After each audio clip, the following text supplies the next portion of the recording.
今日嚟到朗一，我哋咧就訪問下我哋教練，究竟有邊個喺度？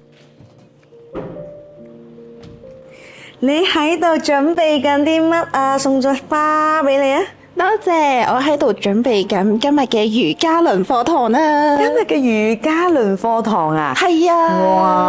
哇！曾經嘅你喺呢一度上堂，但係今日咧，你喺呢一度成為咗我哋嘅瑜伽輪教練喎。你不如分享下，係點解啊？你以前係一個社工嚟㗎嘛？聽聞。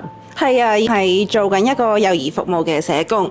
我以前咧就因為工作問題啦，咁我嘅濕疹啦、暗瘡咧係非常之嚴重嘅。嗰陣時咧，我係四肢嗰啲關節位啦、腳背啦，跟住都會有濕疹嘅情況。咁我都睇咗真係2-3年中醫，真係食過好多轉中藥，我都好唔得晒。同埋暗瘡都係，我暗瘡甚至乎係去做過針灸。生理期會痛啊，一啲女士嘅荷爾蒙。生理期會痛應該個個都係。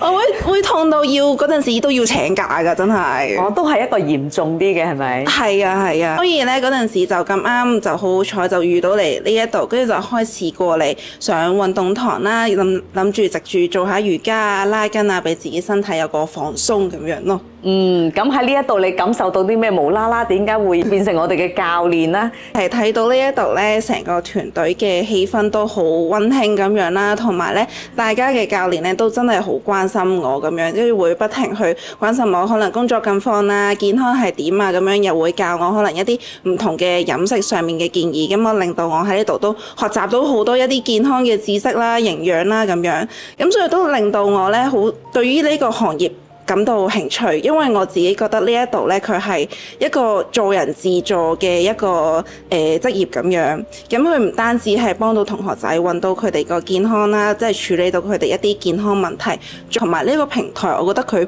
俾咗好多空間我去挑戰自己、挑戰自己嘅勇氣啦、挑戰自己嘅能耐啦咁樣。所以我覺得呢一度係一份好有意思嘅工作。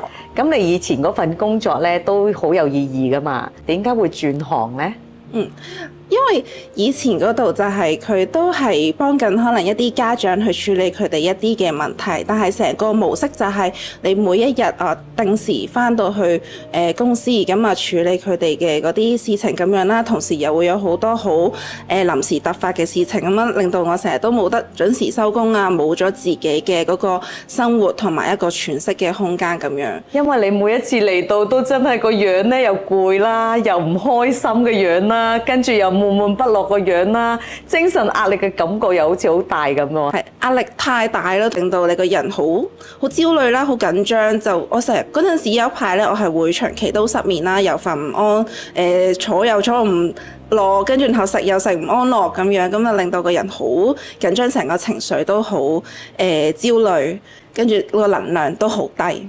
因為呢個都係嘅，確實有好多嘅人咧，真係因為佢份工作係而令到每一日都接收緊一啲負能量，跟住幫人處理一個情緒嘅時間，連自己一啲情緒都被感染啦。咁所以我覺得其實依家你真係靚咗好多，同埋真係開心咗好多啊！依家喺呢一度，除咗係我哋嘅普拉提教練之外咧，亦都係我哋嘅親子班嘅教練啦。你分享下呢一度依家見到嘅小朋友，同埋咧，因為我覺得你係一個真係非常有熱血，亦都有使命嘅女仔啦。其實你搞親子班嘅背後，究竟有啲咩係你自己真係好想喺呢一度達成，或者好想去做嘅一件事啊？係以前嗰份工作啦，因為又真係見過太多嘅家長啦、小朋友啦，即係因為唔識大家溝通，咁所以做好多溝通問題啦、誤解啦咁樣。所以喺呢度就好想透過親子班去教各位家長啦同小朋友到底點樣去溝通咧？點樣去聆聽小朋友嘅説話，去理解佢。咁小朋友又去學下點樣將自己嘅一啲感受話俾爸爸媽媽聽，咁令到大家呢個溝通嘅技巧好啲啦，理解到大家多咗。呢一度就正正就係我想做親子班嘅目的咁樣啦，真係想由溝通最基本去做起，令到佢哋成個家庭嘅關係真係變得更加和睦共處。